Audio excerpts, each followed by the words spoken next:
Oi, tem alguém aqui?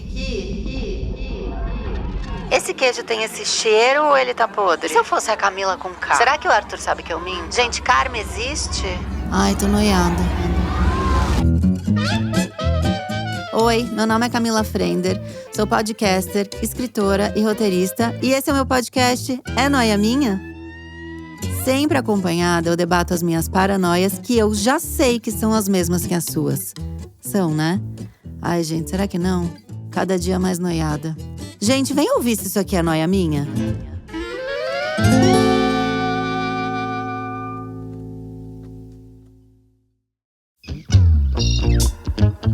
Uma coisa que tira muito o carisma de quem é PJ é quando você tem que pagar pra receber.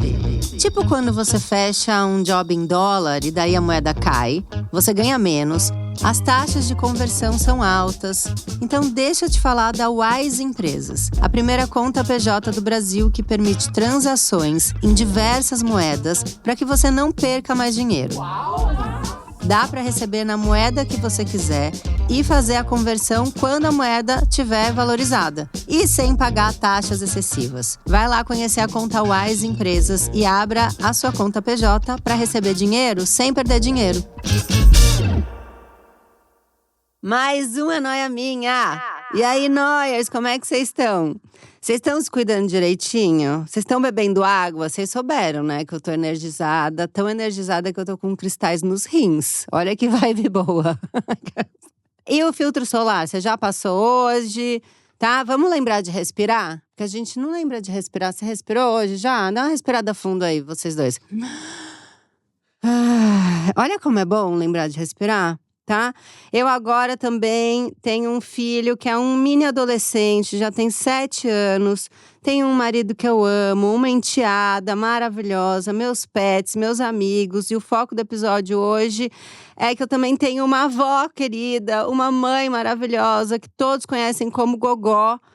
E assim, se você já tem a idade para cantar parabéns para sua carteira de trabalho ou para sua carteira de motorista, possivelmente você também já está cuidando de quem cuidou de você lá atrás. Pode ser mãe, pode ser avós, pais, padrinhos, enfim, os cuidadores. Lembrando que o cuidado pode ser muita coisa. E eu quero saber agora de quem que os meus convidados cuidam. Quem tá comigo hoje é a podcaster empresária, a mente por trás de todo o império Bom Dia Óbvios, Marcela Ceribelli. Oi, amiga. Oi, amiga. Império. Império, eu gosto de império. Eu amo vir no Noia. Eu já jogo lá em cima. Obrigada. E lá do Rio de Janeiro, que eu tentei protestar, mas aí ele tem razão de estar lá, porque lá é muito bonito. Temos o psicanalista, autor e um dos apresentadores do podcast Vibes em Análise, Lucas Liddick. Oi, amigo. Olá. Tão longe, né? Porém tão perto. Tamo juntinho aqui. Tamo juntinho. Não, tamo juntinho, vamos se cuidar. Tá chovendo aí? Tá chovendo. Tá. É porque caiu o mundo lá, meu namorado tava me falando. E eu amo porque a gente sabe tudo pelos stories, né? Que as pessoas filmam a chuva, né? A gente fica muito indignado quando apenas chove. Aí a gente vai filmar tudo. Não, mas a chuva no Rio de Janeiro é um acontecimento. Foi. A E cidade tava não tá intensa. preparada. Tava. Parece que Ipanema tava tudo alagado. Passa na cabeça de vocês essa noia. E vocês já percebem esse movimento de que a gente agora tá numa idade que, de repente, a gente vai começar a cuidar mais do que ser cuidado? Eu sou muito cuidadora. Você é né? canceriana, É que né? eu sou canceriana. Eu já comecei com signo. Desculpa. Mas faz um tanto parte de mim a questão de cuidar. Eu sempre fui a pessoa que reunia a família, porque cuidado não é só saúde, né? Então eu sou a pessoa que chama pra gente ter tempo de qualidade, todo mundo junto. Então eu tenho esse cuidado. Eu que às vezes animo o grupo da família, acredite ou não. Olha só, ela saidinha. Minha avó manda reza e eu mando meme. Mas essa história é boa. A minha avó manda reza porque teve um Natal que eu descobri que ela mandava pra todo mundo, menos pra mim e pra um primo. Mentira. Falaram assim, minha mãe, olha, você sabe que é aquele vídeo que a vovó manda todo dia? Eu nunca recebi. A minha prima, claro que mandou, ela manda pra todo mundo. É você excluída. Aí eu olhei pro meu primo Alexandre, ele falou, eu também nunca recebi. E a minha avó sabe, minha avó pede iFood. Ela sabe. A sua avó pede iFood. Pede iFood, Uber, assiste Netflix. Cara, moderna, né? Ela é moderna. Então ela de propósito não me mandava reza. Você ficou chateada? Sim, mas aí depois a gente entendeu que nós éramos os únicos tatuados também. E você, amigo? Você que cuida de… Seu trabalho é basicamente cuidar dos outros, né? Tem um Não cuidado. tem? A gente exerce esse cuidado, sim. E agora com os pais… Nossa, que tema, né, que você foi escolher, Camila. Eu sou dessas. Você acha que eu vou Achei facilitar? tão cascudo. Tô curioso sobre esse episódio, porque quando vocês duas se encontram, o clima sempre fica tão descontraído, divertido e engraçado. A gente vai tentar. Não, eu acho interessante, porque aí talvez a gente consiga falar de um tema que é meio difícil e que a gente evita falar a respeito, né? Mas vamos falar isso com um certo otimismo também, eu acho que pode ser bom. Eu fiquei até lembrando, Marcela, quando eu tava gravando o episódio do Bom Dia Óbvios com você, há uns meses atrás, no meio da gravação, meu pai me ligou. E ele tava com umas questões de saúde, assim, e eu não atendi. E eu fiquei muito desnorteado durante o resto da gravação. Você fica meio que naquele nervosismo, assim, né? Sim. E aí, a gente acaba tendo que assumir… Eu fico pensando assim, a gente foi cuidado, né, quando era bebê, quando era criança. E foi bem cuidado, foi muito bem cuidado, ou foi meio mal cuidado. Todo mundo vai ter suas histórias, né, suas feridas e buracos e por aí vai. Mas aí fica um pouco assim, a gente tem gratidão por esse cuidado, né? A gente quer retribuir esse cuidado, ou a gente deve. Então tem umas nuances aí que eu acho que fazem muita diferença, até da forma como a gente recebeu esse cuidado, porque fico pensando assim, os pais que passam para os filhos aquela impressão de que cuidar dos filhos dá muito trabalho. E que é um esforço muito grande, né? E que você fez muitos sacrifícios durante muitos anos da sua vida, décadas da sua vida, para cuidar dos filhos por obrigação, né? E aí será que isso vira uma dívida depois?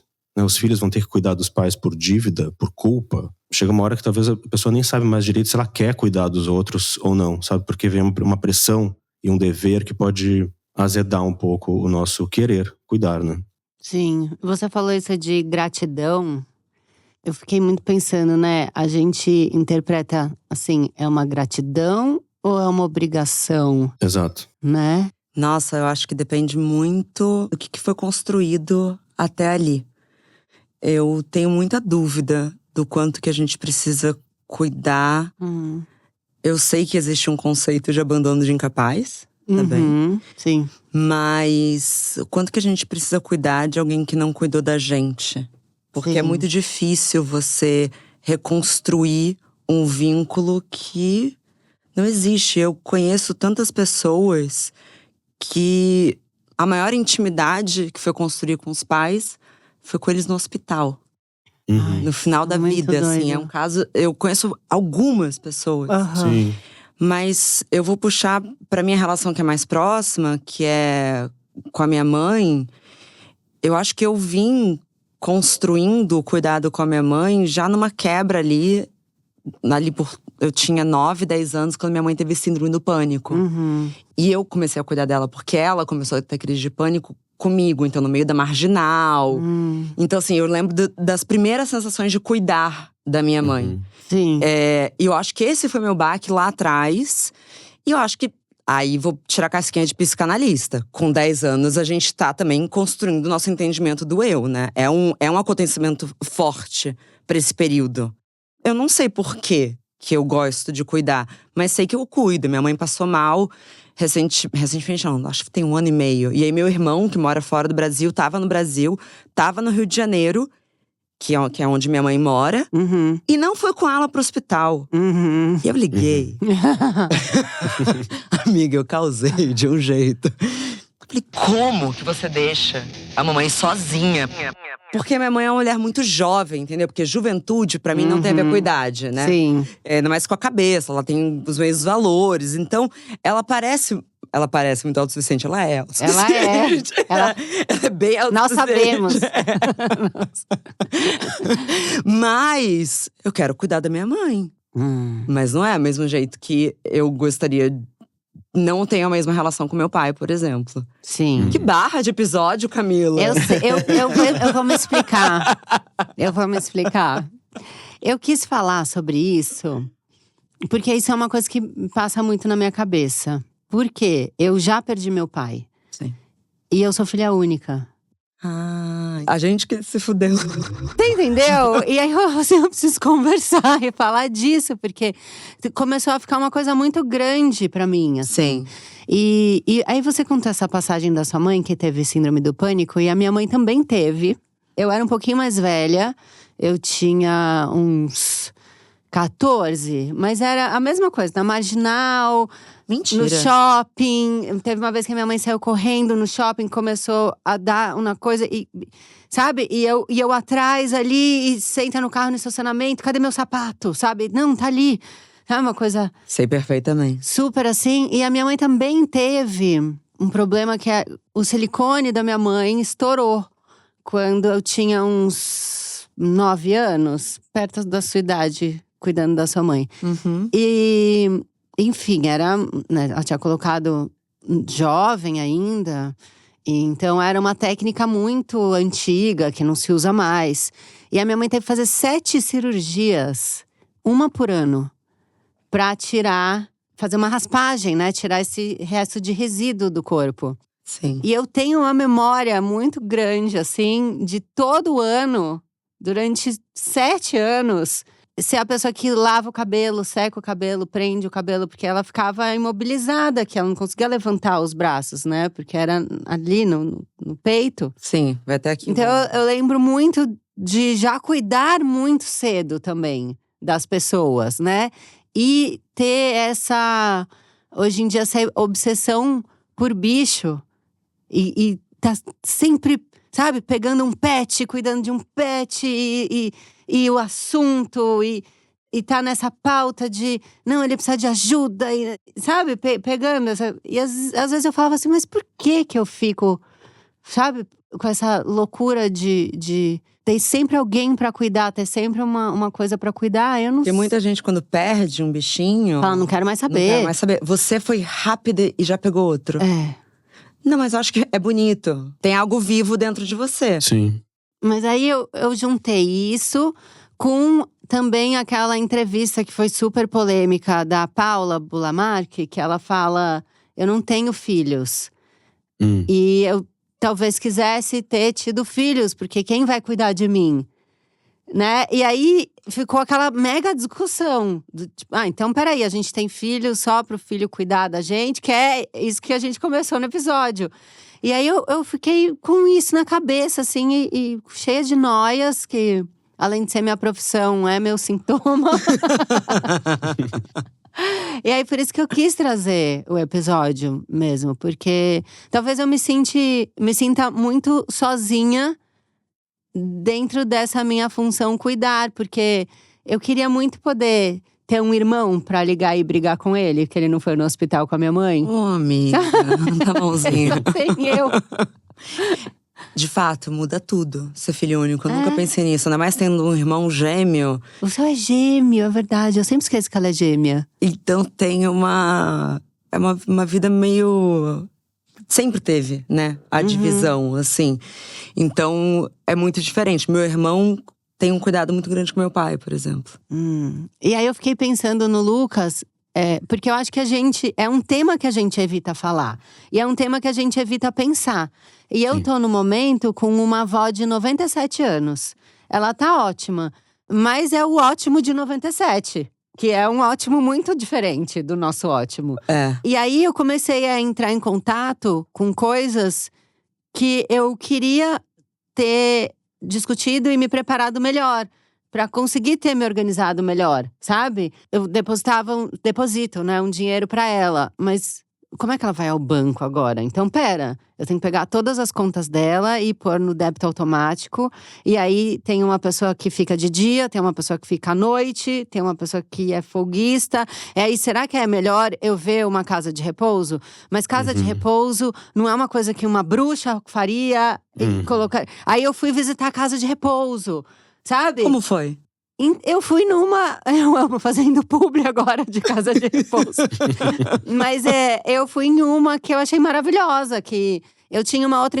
Deve ter essas que a gente, né, tem essa sensação de que é muito solitário. E, não sei, um quarto ali, né, meio sombrio. A gente faz todo um cenário ruim na cabeça, né, e tal. Mas eu fui numa que me mudou um pouco a visão. Mas é claro… A gente tá falando de um recorte ali muito específico, porque são caras, né? Essas que tem atividade, e que a comida é legal, e que é um lugar iluminado, que tem um jardim, são caríssimas essas casas, né? E aí aquilo de você ter que conversar sobre isso com a sua avó, que ainda é lúcida, e você não quer parecer, né, que você é uma bruxa. E aí, só que na verdade lá são enfermeiros o tempo inteiro sabe? Cara, é tão difícil que eu fiquei pensando… As pessoas falam sobre isso em consulta ou elas evitam isso e elas só falam sobre isso quando aparece, assim? Eu acho que na sessão é até mais fácil você falar do que você falar especificamente com os familiares, né? Porque com os familiares é tão delicado, né? Que a chance de você ofender, de gerar rupturas, né? De gerar uma sensação de culpa… são assuntos difíceis, porque falar da velhice é falar de doença e é falar da morte, né? São assuntos que a gente vai… E que não tem instruções de como fazer, quando fazer, o que fazer. E cada família vai ter também as suas formas de diálogo e de silenciamento, né? Do quanto… O que você deve falar ou não falar, omitir, pedir ajuda, negar ajuda… o que é sufocamento, o que é negligência, né? Então, tem um emaranhado familiar aí que é muito de alguns sintomas e projeções, e é um assunto que é difícil. Todo mundo fica meio nervoso, né, de falar sobre isso, assim. Que é, porra, como que meu pai não me contou que ele tava com câncer?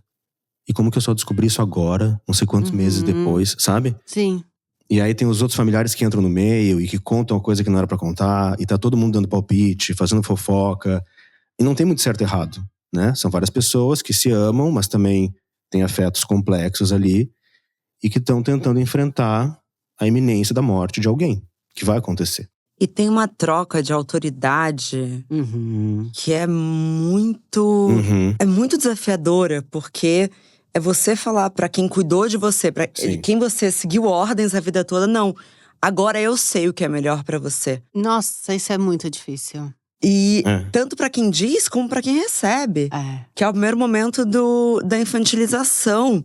Que eu consigo entender, porque até as gerações mais antigas, assim, um avô, por exemplo, vê a filha que ele colocou no mundo, falando, não, você agora precisa de uma enfermeira. Você tá louca, menina? Cala a boca, menina. Verdade. Nossa, é uma troca de poderes e…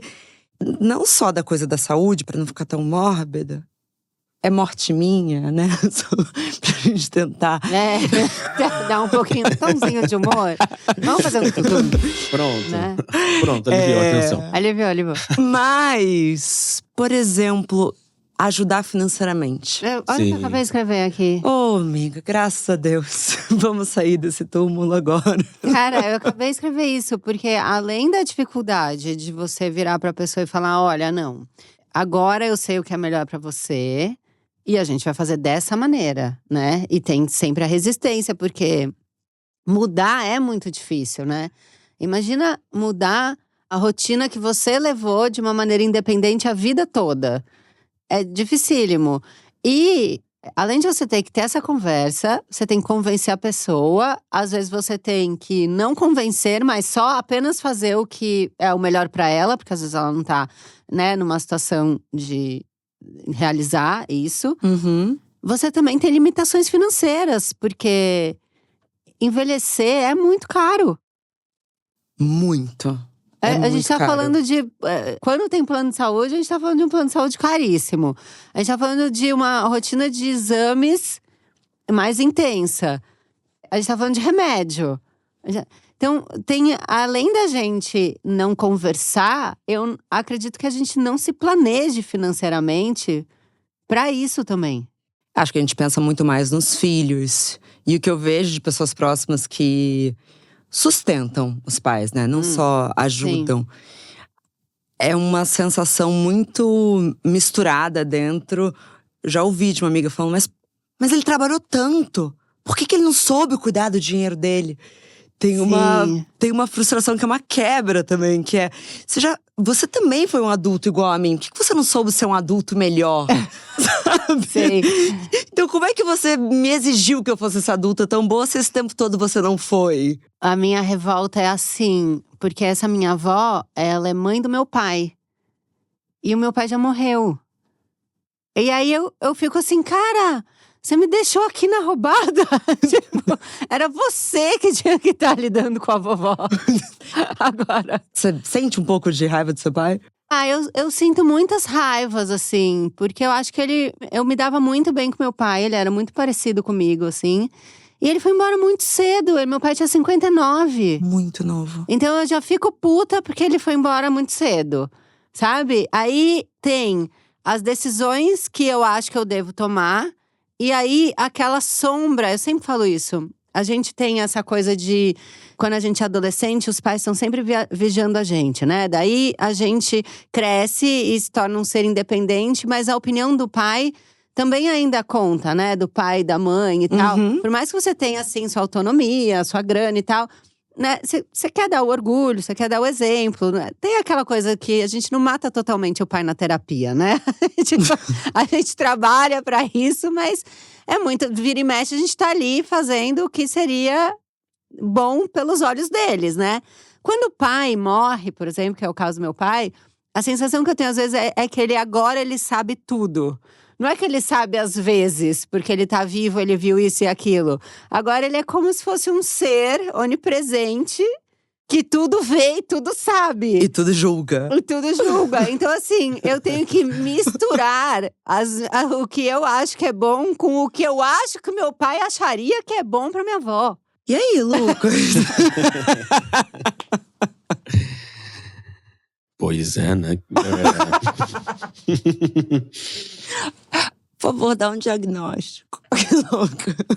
Uma palavra de conforto. Você foi falando por toda raiva, né? E ódio, amor.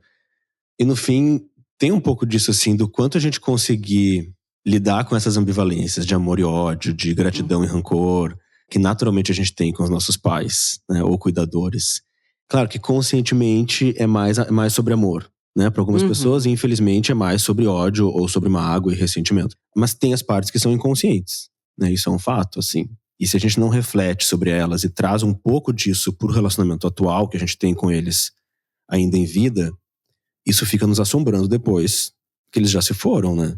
Então, para evitar também aquele momento de… Bom, a gente vai acertar as contas agora quando tá morrendo, né? Quando tá doente, já é uma situação difícil. Aí você vai querer lembrar uma história que nunca foi falada, né? O quanto mais a gente conseguir reconhecer que tem vários afetos, que tem alguns traumas, que tem decepções dos dois lados também, né? De pai pra filho, de filho pra pai, mãe e filha, tudo mais. Porque, enquanto ser humano, a gente deixa o outro desejar. A gente vai deixar o outro desejar em algum sentido. Então, queria que meu pai fosse mais assim, ou mais assado…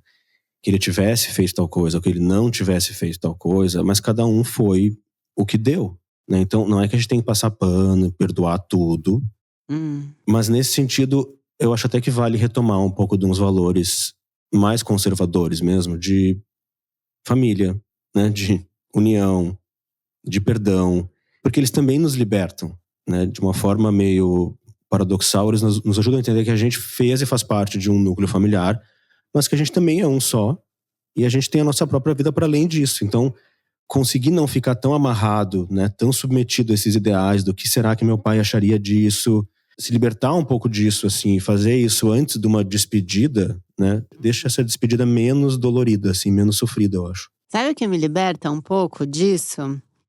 Eu ficando mais velha, porque antes eu pensava mais nisso. O que será que meu pai acharia? Eu acho que meu pai saberia muito lidar com essa situação. Meu pai já teria resolvido isso e tal. Conforme eu vou crescendo, eu vou chegando perto da idade do meu pai.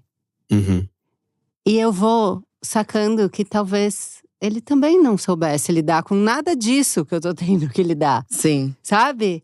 E quanto mais essa diferença de idade diminui, porque ele parou com 59 e eu tô com 43, mais eu saco que ele não estaria tipo eu, sabe? Ele não tem essa distância imensa de ser o grande sábio e dono da verdade, e tomador de decisões, porque eu tô chegando perto dele.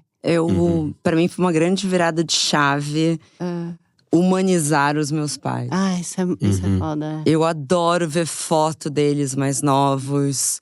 Amo ver foto da minha mãe comigo e meu irmão bebês, assim, porque ela tinha 26 anos e 2 filhos gêmeos. Nossa, cara, é muito nova, né? Com uma carreira muito no início, mas muito, muito, muito no início. Meu pai também. Então, assim, eles eram 2 crianças com outras crianças. E eu falei da síndrome do pânico da minha mãe, mas minha primeira crise de pânico eu tive na mesma idade que minha mãe. Que doido isso! E a primeira que ela teve foi na mesma época que a minha primeira. E eu lembro quando eu contei pra ela, ela se sentiu muito culpada. Ela falou, será que eu passei pra você? Eu te ensinei isso Aprendeu também. em casa. Aprendeu em casa.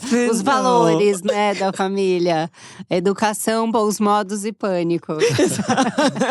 É isso. Todo cerebelo que se preze. Vai ter um Tem pouquinho. que ter. Uma faltinha de ar. Mas não, na verdade, o que eu entendi é que a gente tem isso de fato na família, quando a gente pensa em gerações anteriores, meus avós. A diferença é que a gente não tinha nome, né? Não, Sim. A gente não sabe. Porque uma pessoa ficou uma semana sem sair do quarto. Você, tá chateadinho, né, Lucas? Isso aí, tem uma psicanalista que chama Françoise Doutor. E ela tem um conceito que eu acho bem interessante, que é o legado afetivo. Que é quase que uma espécie de recebido, assim, transgeracional, que você recebe, quer queira ou quer não, mas que você também não precisa e nem deve aceitar e internalizar tudo incondicionalmente. Só que aí entram esses comportamentos, essas dinâmicas que vão se perpetuando de 2 formas. Ou você vai replicando, ou você vai num modo de oposição. O que eu quero dizer com isso? Que ou você pode fazer…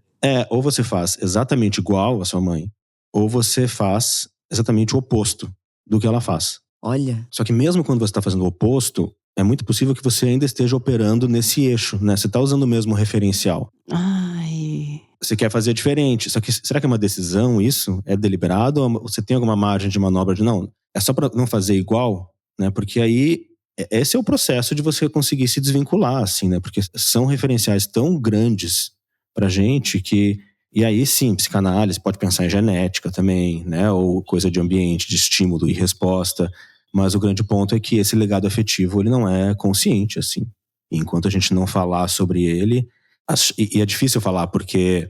Como é que você vai falar assim, olha mãe, eu acho que eu sou alcoólatra, porque a avó era alcoólatra e você também é alcoólatra, e todos nós possivelmente vamos morrer do mesmo jeito por causa dessa doença. Como é que você vai ter essa conversa, né?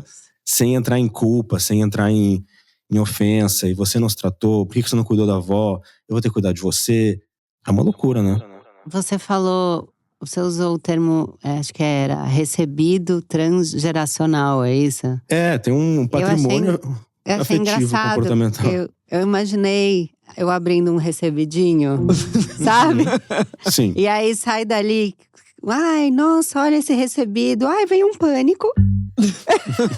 Veio um trauma aqui. Uma decepção. Um vício. Veio um vício. Vem 3 packs de cigarro. E aí, você falou, a gente ficou falando, que pode fazer o extremo oposto e tal. Sim. E aí eu ainda fiquei pensando, sim, a gente pode, né, tanto fazer a mesma coisa, né, enfim, por N motivos, ou ficar se esforçando pra fazer o extremo oposto, que também é um… Também pode ser nocivo, né? Porque também. É radical. E deve ser um cansaço imenso, né? Porque é inconsciente, mas muito consciente, né? Também ali, se esforçando.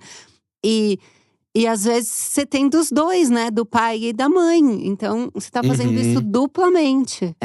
Tem aquele meme, né? De uma pessoa caminhando num penhasco, assim, num fio, com aqueles leque. E aí, se ela cai de um lado, ela fica igual a mãe. Se cai de outro, fica igual ao pai. E aí você fica caminhando naquele fiozinho, assim, tentando não virar nenhum dos dois. Nossa, tô acabada. É nóia minha. Aí, outra coisa que eu fiquei noiando, pra deixar vocês também nesse climinha. Eu pus aqui uma observação pra mim. Olhar pra si mesmo envelhecendo é mais difícil do que aceitar o envelhecimento dos nossos pais ou dos nossos cuidadores? Não, pra mim não, de forma alguma. É muito mais difícil ver os outros envelhecendo. Eu não tenho uma relação muito assustadora com a morte. Olha que interessante isso. Porque eu acho que eu não vou sofrer muito. É um palpite teu. Tamo aí jogando nesse palpite. Eu não vou tratar de nada religioso, né? Mas assim, eu acho que acabou. Tá. Mas perder as pessoas que eu amo muito me dá muito mais medo. Tá. Entende? Entendo. Então envelhecer nesse sentido de sentir a perda. É, porque o envelhecer meu… olha, amiga, eu torço pra que seja um longo cochilo. Tá. Sabe? Sei. Cochilo da tarde, você não sabe nem onde é que você tá? Essa é a minha torcida pra morte. Passando Lagoa Azul no fundo, uma sessão da tarde, pós-escola. Perdeu a consciência. Tá. Foi, quem sabe reencarnou mais pra frente. Mas… Volta um pet da Camila. Né? Que ela vai adotar. Que ela vai adotar, porque ela não fica quieta.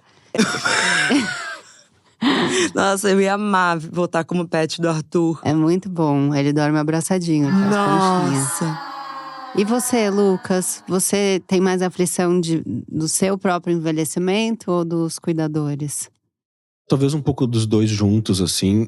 E dessa dificuldade de ter imagens da velhice que não sejam tão negativas, né? Porque a gente sabe que culturalmente, de representatividade, é um terror, né? A gente vive num culto à juventude, assim. Então, acho que tem esse desafio. A gente vive num país que tá envelhecendo bastante, né? Que a gente vai ter uma população cada vez mais velha. Sim. Também não dá pra idealizar demais, né? E a gente vê um pouco desses discursos mais atuais, assim, de romantização da velhice, de que é a melhor época da vida. E toda uma poesia pra nos sensibilizar, que pode ser bonito, mas assim, não vamos também inverter o ideal, porque, né, tem muita dor física, emocional, perda, debilitações. Agora, acho que tem essa referência que vem de casa mesmo, né? Eu fico pensando que talvez o melhor lugar pra gente construir, não sei se é o melhor lugar, mas é um lugar para a gente criar imagens de velhice é com os nossos próprios pais. E até ajudar eles a enfrentar esse desafio pode ser uma forma também da gente já ir se preparando para passar por isso, assim, né? E, claro, mas até onde eles deixarem a gente participar, né? Não dá para também desejar pelo outro ou jogar a expectativa demais nos nossos pais de que eles tenham uma velhice de tal jeito que é a que a gente quer, sabe? Você falou isso de romantização da velhice. E sabe o que eu acho engraçado? Eu acho que a romantização da velhice, ela não chegou na velhice. Porque a gente tá romantizando mulheres de 50 anos. E elas são muito novas. Eu concordo. Eu concordo. A gente não fala sobre a velhice ainda. Não. Ainda tá A gente muito distante. chegou agora, ontem a gente chegou na menopausa. Ontem. Mas sobre velhice, a gente não fala. Não. E é engraçado você falar, minha avó tem 97 e ela tá muito bem. Gente, a minha avó tem 97. E a cabeça dela está ótima. A minha avó também, ela tá com 92. Ela fala assim, ó. Daí, lembra aquela vez que a sua tia veio aqui? Que você tava com seu cachorro? E ela tá falando de, sei lá, 2014. Como se fosse ontem. Mas não te dá um pouco de esperança? Sim e não, porque ao mesmo tempo ela é muito médico, ela anda de andador, Sim. sabe? Tem perrengues ali muito claros, né? Mas ela tá extremamente É que me assusta mais o consciente. mental do que o físico. Aí já é uma outra noia. Por quê? Aí… Porque não tem nada que me dá mais medo do que o adoecimento mental. Isso é o que eu quero evitar ao máximo, assim. Isso é uma noia minha. Eu direto pesquiso coisas que eu posso exercitar meu cérebro. Então, tipo, palavras cruzadas, eu faço. Tudo isso que falam que deixa o cérebro mais esperto, eu fico o tempo todo, porque eu tenho muita nóia de envelhecer da cabeça. Até porque em termos neurológicos, a gente sabe que é real, né? Existe um encolhimento do cérebro. A pessoa mais velha, ela tem menos regeneração celular, tem mais dificuldade de criar novas sinapses. Então, essa estimulação cognitiva aí é muito importante, exercício físico e tudo mais, né? E aí, em termos psíquicos, assim, a gente pode pensar em terapia, né? Como é que é uma pessoa mais velha, idoso, fazer terapia, ter esse cuidado com saúde mental? Em geral, é bem difícil, né? Porque, primeiro, uma questão de estigma, assim, de que o papo de saúde mental é legal, é uma coisa muito recente, né? Muito. Agora, quem passou geracional. décadas e décadas acreditando que terapia era coisa pra louco, pra doente mental, esse preconceito tá muito enraizado, assim. Então, como é que mantém essa… até uma curiosidade sobre si, né? Sobre como a sua mente funciona, como as emoções funcionam. E não cair nesse lugar tão comum de soberba até, de muitos velhos, de que acha que já sabe tudo, né? E de uma teimosia, assim, do tipo… Não, eu não vou fazer terapia, que alguém vai me dizer o que eu tenho que fazer na minha vida, como se fosse isso, né? Não é isso.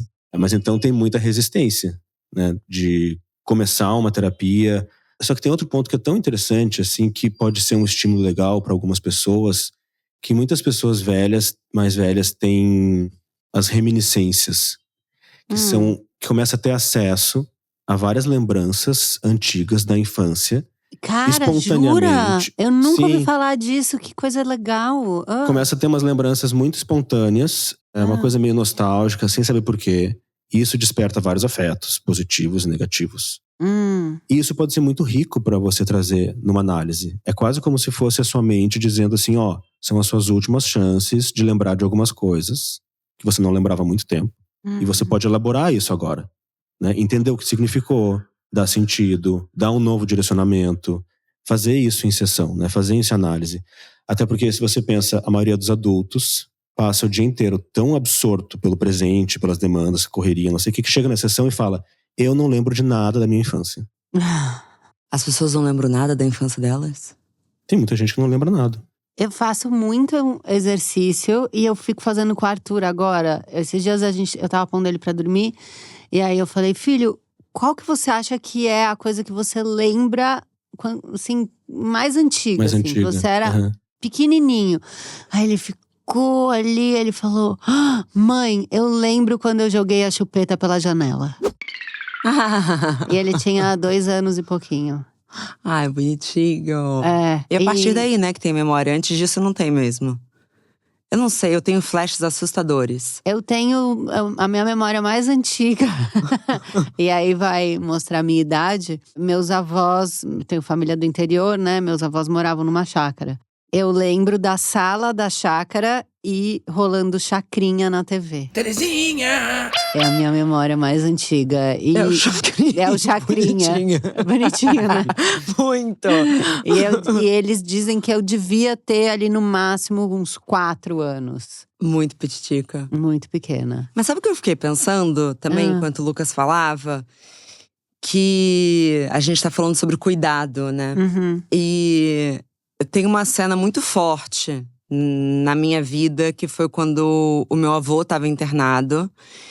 E o meu pai é médico, então a gente entrou na UTI. Quem já entrou numa sala de UTI sabe. Assim, você vê muito sofrimento, são famílias sofrendo uma atrás da outra até chegar. E é burocrático, né? Isso que me matava. Porque você tá tratando de um assunto tão sensível e tão do coração, que era o caso do meu pai, por exemplo, com tanto amor, com tanto cuidado, com tanto afeto. E precisa ser tudo tão burocrático, que aquilo me deixava pior ainda. E aí você olha ao redor e fala, não é possível que isso seja o local certo pra isso estar acontecendo, sabe? Exatamente. E aí eu caí aos prantos. Eu fiquei muito desestabilizada. Impressiona mesmo, né? E aí o meu pai, médico, né, que é o ambiente mais familiar pra ele, me deu uma rebocadinha. Assim, ele me pegou pelo ombro e falou, seu avô tá lúcido. não vai ser legal se ele Segura a tiver tua onda. Foi meio um segura a tua onda. Mas ele falou, e aí ele falou assim: cada pessoa dá o que consegue. Vai lá fora e faz carinho na sua avó.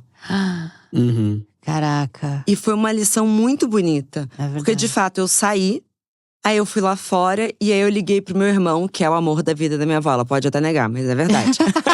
Eu amo que ela vai negar. Ela, imagina, mas você tatuou meu nome. Tá bom, eu também, vó, mas o Rodrigo é especial. E aí eu chamei ele por vídeo. E aí quando ela viu o meu irmão, ela se alegrou de uma maneira assim, parecia que ela tinha entrado num jardim mágico, que ela não tava mais no hospital.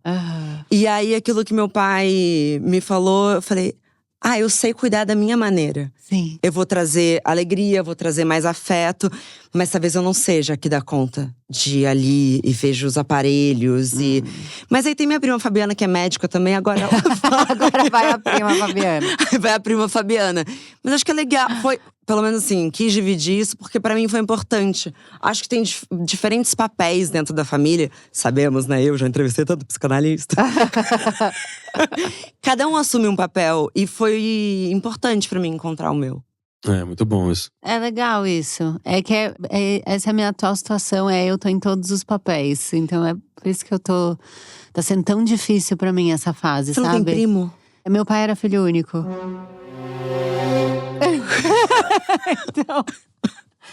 Então assim…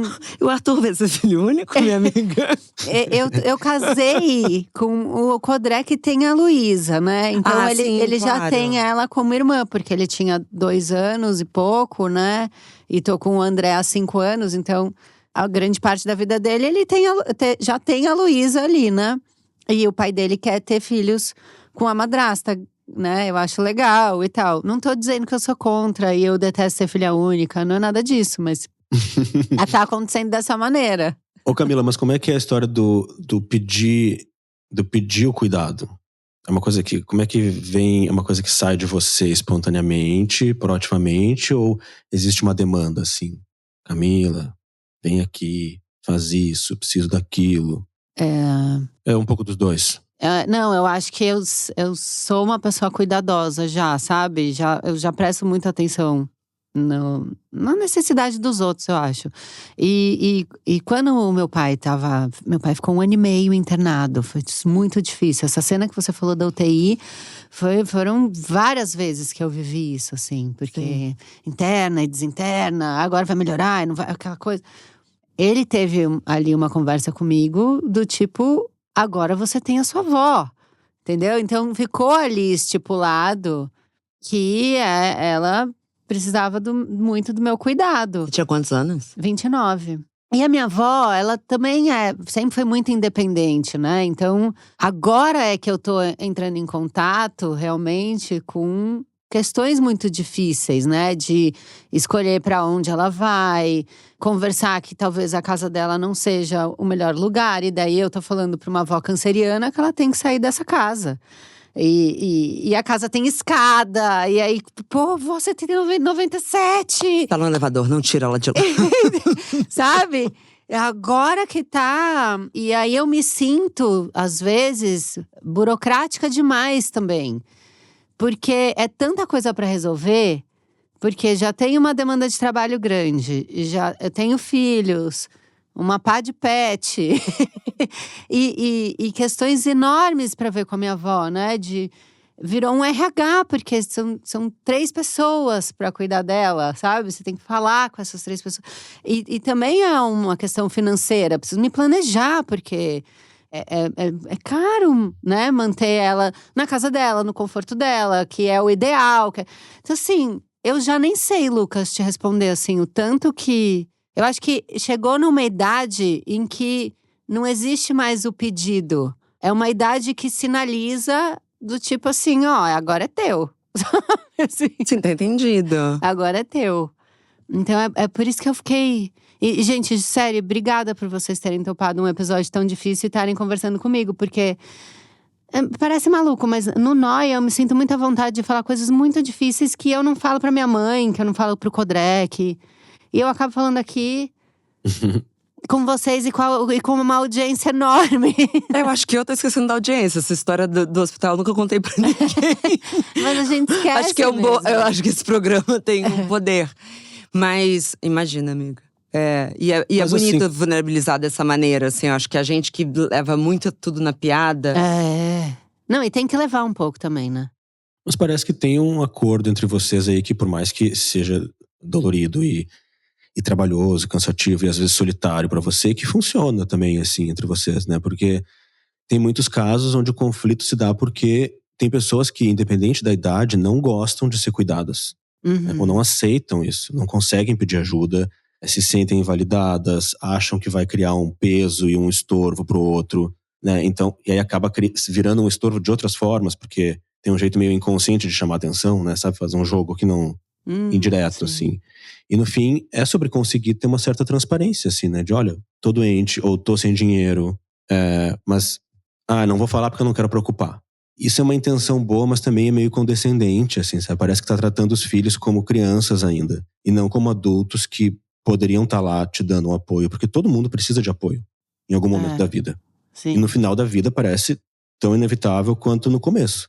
Ou então é o contrário, é aquela dinâmica onde um pai, uma mãe exige tanto cuidado dos filhos que os filhos já nem querem mais, só de raiva, porque vira cobrança, vira chantagem emocional, como se nunca fosse o suficiente, né? Que puxa para um lugar aí mais de pais supostamente narcisistas, assim, sabe? Então, esse caminho do meio, onde as coisas não estão tão sobredeterminadas e talvez em algum dia você diga, olha, isso aqui eu não consigo, a gente vai ter que chamar um outro profissional, alguém de saúde para fazer, porque isso aqui eu não tô dando conta, né? E ter esse encontro mais ou menos razoável entre o seu desejo de cuidar e o desejo do outro de ser cuidado também, né? Claro que é muito difícil, tá tudo centralizado em você. Mas eu vi muita briga entre irmãos sobre o que é o certo pra fazer. Então nem sempre… Não chega em nenhum lugar, né, às vezes. Não chega, então claro, é bom ter alguém pra você falar, você acha que é o correto, mas fica numa briga entre os irmãos, pelo menos você vai ouvir a sombra do que é o correto. Você é uma adulta que tá saindo muito bem, né? Você vai sair bem nessa também. Tentando. Eu acho que outra coisa que me fez pensar mais nisso é que é como se eu tivesse agora com a minha avó, porque eu meio que encurtei esse processo, né? Eu estaria vivendo isso com os meus pais, mas meu pai não tá mais aqui, então tô vivendo diretamente com a minha avó. Então é como se eu estivesse vivendo um spoiler do que eu vou viver com a minha mãe. E é aí que pega. Não, aí fode todo o rolê. Porque eu tô tendo um teaser, sabe? Lógico que não vai ser igual e, né, a gente não consegue, não vai ser da mesma maneira, são relações diferentes. E hierarquicamente talvez seja até mais difícil fazer com que a minha mãe me obedeça do que fazer com que a minha avó me obedeça, sabe? Acho que minha mãe talvez sinta mais ainda que ela é maior do que eu, sabe? Nossa, mas é muito difícil. Mas é como se eu tivesse vendo, olha, isso daqui tá difícil agora, mas como será que vai ser com a sua mãe? E aí… Mas aí já dá pra… Não sei se é algo que precisa ser conversado, ou… A minha mãe passou por uma cirurgia no início do ano de… Qual é o nome? Eu não sei, amiga, eu não tava. Também não vi esse post. Isso eu não tava cuidando. É coluna. Como é que é o nome, gente? Hérnia. Eu tava.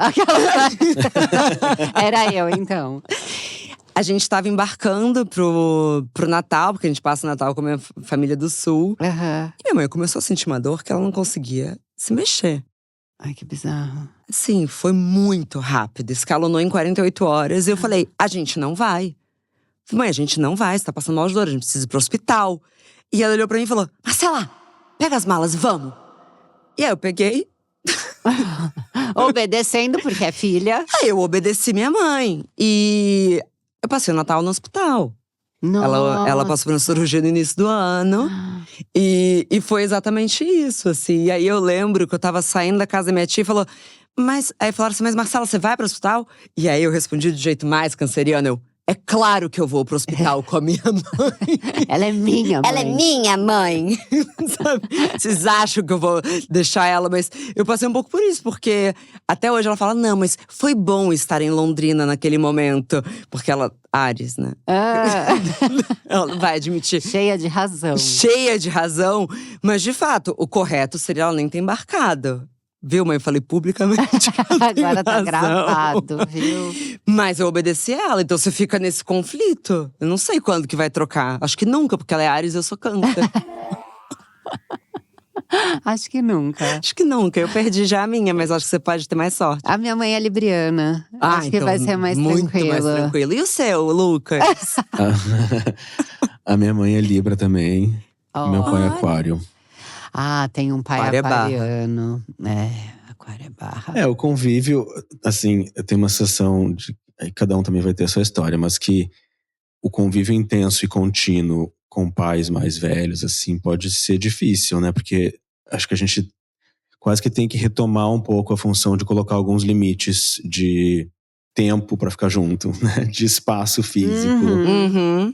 Vai visitar, né? Vai passar um tempo junto, quantas horas, quantos dias, né? Vai viajar junto, para evitar grandes conflitos, assim, porque aí a gente consegue ter mais tempo de qualidade e menos tempo de tempo, assim, né? Então, porque senão começa a voltar começa a voltar aquela coisa deles tratarem a gente que nem criança, né? Volta pra função, assim, vamos…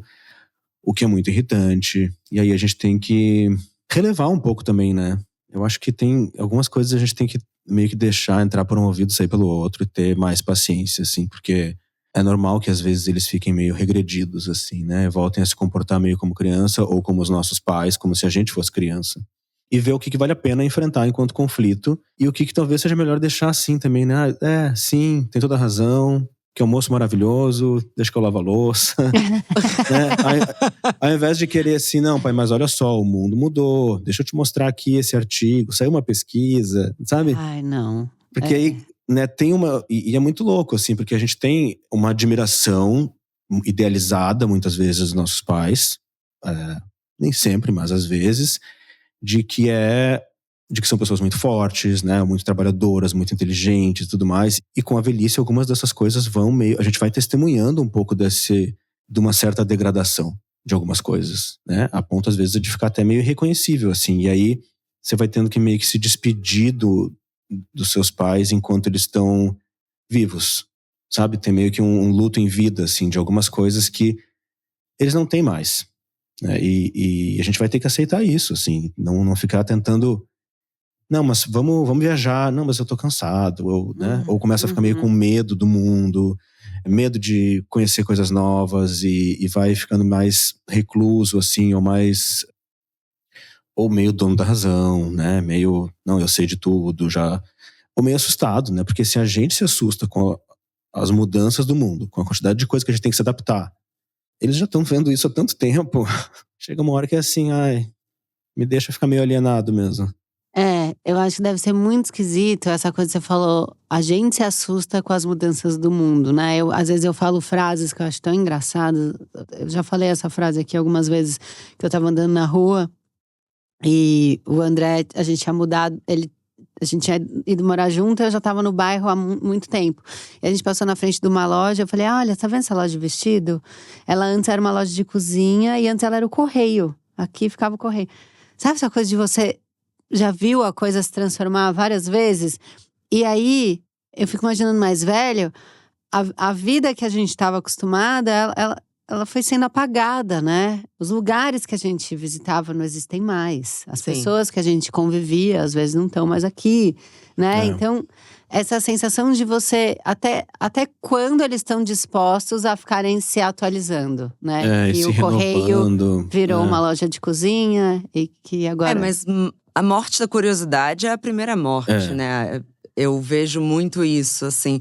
Uma vez eu tava conversando, eu não lembro qual programa, mas tava a Lília Cabral também.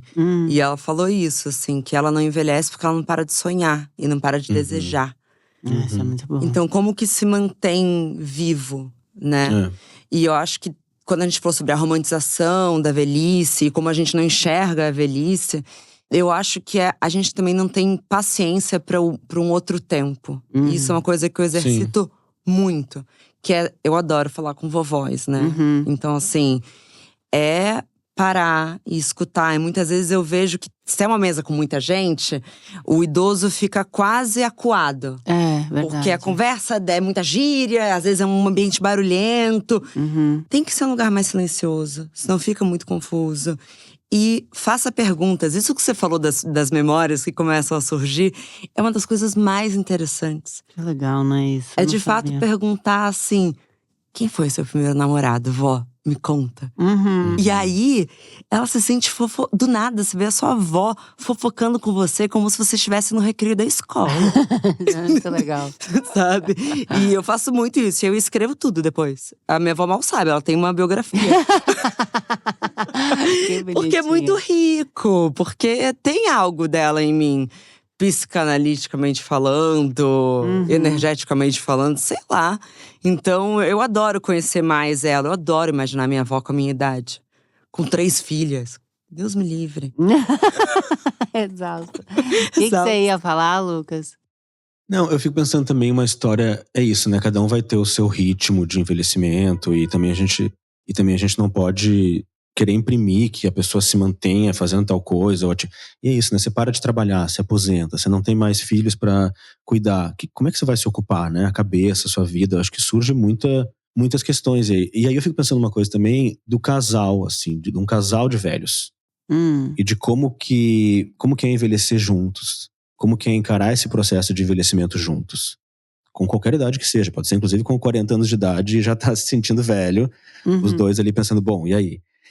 E aí parece que tem um pacto, assim, ou deveria ter um pacto, sobre esse envelhecimento compartilhado, que muitas vezes parece que ele se quebra porque tá além do nosso controle, e é muito bonito quando ele se sustenta por muito tempo, assim, né, ou talvez até o fim da vida, que é esse pacto de conseguir envelhecer mais ou menos do mesmo jeito, com um ritmo parecido, com uma dignidade ou uma graciosidade parecida. O que eu quero dizer com isso? Que os dois consigam seguir uma curva meio de elevação, sabe? Mesmo que seja com a aproximação do fim, de conseguir se inspirar um ao outro nessa elevação, ao invés de jogar o outro para baixo e para a degradação. Porque a questão é como que você vai encarar o fim da vida, como que você vai encarar a morte. Essas são perguntas que são muito existenciais, que a gente não sabe até a hora que isso for acontecer com a gente. Só que essa degradação, ela é meio inevitável, né? Ela pode ser mais feia, pode ser mais bonita, pode ser mais rápida ou demorar, mais contornável ou menos contornável, mas ela vai acontecer.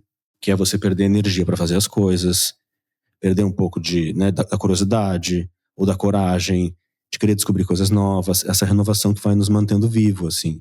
E aí eu fico pensando que quando a gente tem 2 pessoas fazendo isso juntas, e você escolhe alguém para passar a vida com você, mas também é alguém para enfrentar a morte junto com você, se tudo der certo, né? E não tem como você saber de antemão o que vai acontecer, assim, mas muitas vezes você vê cada um encarando a velhice de um jeito diferente, sabe? E aí a gente tem recortes de gênero bem pesados, né? Tem muitas diferenças, exato, também, nisso, né? Porque, ainda mais na geração que a gente tá olhando, é esperado que a mulher cuide desse homem. Então, ela muitas vezes vira enfermeira desse homem que adoece primeiro. E quando ela precisa do cuidado, ela é abandonada. Exatamente, e ela vai adoecendo junto. Vai adoecendo junto, porque cuidar, né? Tira algo da gente. Ah, sim. Então, a família às vezes tem que olhar também para quem tá cuidando. Então, vamos lá, vamos cuidar, vamos dar estrutura aqui. E não esperar que a avó, né, adoeça para chamar, por exemplo, uma ajuda paga. Sim. Eu vi você falou disso, Lucas, eu lembrei quando eu fui visitar esse residencial que eles chamam de idosos. Um residencial de idosos. Eu fui lá, fui ver, né, os quartos, o jardim. E eles estavam fazendo uma atividade de Dia das Crianças, que era na Semana das Crianças. Então, os velhinhos estavam recebendo os bisnetos, os netos, e estavam fazendo cupcake. Ai, para. Eu achei uma graça. E o Arthur sentou. O Arthur foi comigo, o André também. E o Arthur sentou na mesa de um casal de velhinhos aleatórios ali que ele não conhecia, porque ele quis fazer o cupcake e deixaram. E aí, eu conversando com uma das enfermeiras, e quando eu olhei, ele tava… A velhinha tava ajudando ele a fazer e conversando. Eu falei, ai, que graça, que bonitinho e tal. Quando ele saiu, a enfermeira falou… Eu falei, eles são um casal? Ela falou, eles são um casal. Ela tá com um pouquinho de Alzheimer, começando a ter mais… E como ele precisava de ajuda, ele não quis deixar ela sozinha, ele mora aqui com ela. Ai. Marcela, assim, um passo pro chão, Marcela chorou, pronto. Eu sabia. Mas assim, eu fiquei tão mexida e tão emocionada que ele sabia que aquilo era melhor pra ela. Sim. E ele não quis ficar sem ela. Ele tava ali. O Arthur foi logo pra mesa deles, porque tinha muito amor. Muito bonitinho, né? Você também tá chorando. Mas cara, muito doido, assim. E aí, enfim, de novo, agradecendo vocês de topar um tema desses e a gente fazer um episódio tão lindo, porque eu tenho muita esperança que a nossa geração fale sobre isso e que a gente consiga envelhecer melhor, sabe? E consiga ter questões mais na cabeça, quem sabe a gente não vai morar todo mundo junto num residencial, que fala-se muito… É verdade, porque… Ecovila, todos os nossos amigos não vão ter filhos, sabe? Então, eu já pensei nisso. É o Arthur com 60 tios. Ele vai herdar a Óbvias, a Bonita de Pele. Ele não vai ler Float. Ele é o grande herdeiro desse Brasil. Ele é um nepo baby, nepo sobrinho. Ele é um nepo tudo. Ele vai ter uma holding. E aí ele só querendo surfar, né? Não querendo nada. Vocês se virem. Ele quer aquele big waves, né? Aquelas ondas gigantes. Você não quer saber nada disso. Mas olha… Pra falar também algo otimista, eu vejo com muita… Juro que não é romantização, mas alegria a minha avó com as amigas. Eu acho que a amizade, né? O nosso último episódio foi sobre isso, né, Lucas? Cara, eu acho que não precisa ser o casal, o centro, ou a família. Ou o filho. Ou o filho. Eu acho que a gente tá mudando mesmo como a gente enxerga as amizades. E eu consigo imaginar mesmo. Então, bora lá, todo mundo se ajuda. A gente racha nos enfermeiros. Pô, bora morar todo mundo junto. E jogar bingo. Isso. Eu amo bingo. Eu também, eu sou boa, tá? Já começando a treta do bingo agora. Camila, é uma questão de sorte. Não? Eu sou muito boa. A sorte tá do meu lado, cara. Ai, que bom que a gente não consegue só falar sério. Ai, gente, obrigada, tá? Eu juro que me fez muito bem esse episódio. Espero que ajude aí os ouvintes que ou nunca pensaram sobre isso, ou estão vivendo esse dilema. E obrigada de novo. Obrigada. Eu acho que eu vou mandar uma mensagem pra minha avó. Pra ver se ela quer conversar. Eu vou, de verdade, já passando nisso. Faz tempo que eu não converso com ela. Eu vou conversar. Obrigada, amiga. Imagina, obrigada a vocês. E queria que vocês deixassem os arrobas, de tudo, de podcast, de newsletter, tudo que tem pra deixar. Quer começar, Má? Posso começar. Vai lá. Bom, os noias te conhecem, mas vai que tem um aí que não tá por fora. Vai que esqueceu. Novo, chegou ontem. @óbvias.cc, @chapadinhas de endorfina, Bom Dia Óbvias no Spotify e @Marcela Ceribelli. Tá, uma mulher de muitos arrobas. São muitos arrobas. E o Lucas? O meu é Lucas Lidke, Lidke, e tem a Float Vibes, que é o meu instituto de pesquisa com o André. Temos uma newsletter no Substack, temos um podcast chamado Vibes em Análise, que inclusive um dos últimos episódios foi sobre velhice, que a gente chamou de repente velhos. Muito bom. E é meio que essa preparação, assim, né? Vamos se preparando e evitar um pouco também esse culto desesperado, o pavor da velhice, né? Quanto mais pavor, mais difícil vai ser. Verdade. Gêmeas. Então é isso. Olha, noias, obrigada. Um episódio profundo para vocês aí ficarem em cabeção. Tentamos dar aí uns pontinhos de luz, de humor. Acho que conseguimos. Sim. Vão lá, tá? No @noiaminha comentar o que vocês acharam do episódio. Os convidados vão estar marcados lá. E segunda-feira tem Rapidinhas. Terça-feira tem o Amor na Influência. Quarta-feira tem os namoradinhos. Um beijo, até semana que vem. Tchau, tchau.